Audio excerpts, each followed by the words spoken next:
Before going any further, I want to talk a little bit about purpose and goals of the talk. The purpose of my work that I've stated for about half a decade now is to actualize the ideal man. This is very serious for me, and it's a follow-up to what Ayn Rand did, which is depicting the ideal man with her work and her art. To actualize as well means to make actual, to make real. And with the ideal man, that is to make the best version of yourself real, here and now, on this earth, in your life. Not in some distant future, now. Whether that's with dating, your health, your fitness, your relationships, your wealth, and so on. A secondary purpose of my work that fuels into the first is to build a universe for him to accomplish this with, each individual man. And this started with me. I started this company not even as a business, we'll get into that, but I started out of a very selfish and self-pursuit of knowledge and education to make my life better.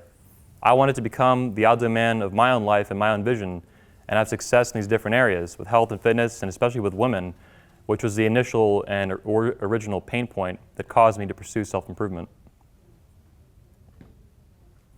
Goals of this talk, kind of big, but definitely something to focus on. I want you guys to get behind every organization that's authentically dedicated to men, starting with 21 Studios, the company that runs this event, that runs the podcast, the 21 University, the YouTube channel, everything. But it's not just 21 Studios, it's just starting with 21 Studios. It's every company that we work with and companies that we have yet to work with that are dedicated to men authentically and genuinely and seriously. And we're going to get into what exactly that means as well. Well, before even getting any further, let's talk about that for a second. When I say authentically and genuinely, I mean companies and organizations and even individual speakers like Socrates, who doesn't run a company per se, but runs his own blog and his own personal initiative with relationships and relationship skills for men. These men and these speakers and these organizations are dedicated to men in a way that is primary. They're not making men better for society, for women. No, false. Men for themselves, for their own sake, for their own happiness, not for someone else. A lot of what you see with self-improvement, especially as it relates to men, is for someone else. It's other-centric. Oftentimes it's for women. Let's be better men for everyone but ourselves. Fuck that. This company has never been about that and never will be. And the men I surround myself with, whether or not they know it, are on the same page.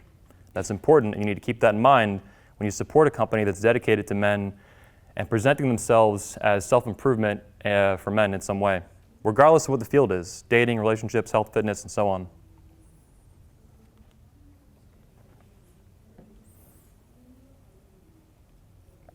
When I say building a universe for the ideal man, for you to accomplish this pursuit of self-improvement and self-actualization with, I chose this word universe very carefully. I liked it, first of all, but I knew that it had a couple of different meanings. I was like, shit, is this going to work or not? As like a tagline for the company and a focus and a purpose. In the end, it did. The definition I'm working with for choosing that word is this: the people, places, experiences, etc.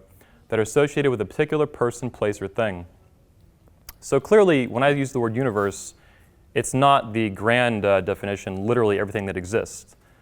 It's intended to be a universe for the ideal man, so everything that exists for you as a man right here, right now, to make your life and your own self the best that it can be. So it's like a micro or a mini universe, as I think of it personally. That's what I'm building, and that's what I've been building, whether or not I realized it, since day one, way back in July 2006. Just in the pursuit of better success with women, self-improvement, better health and fitness, and so on.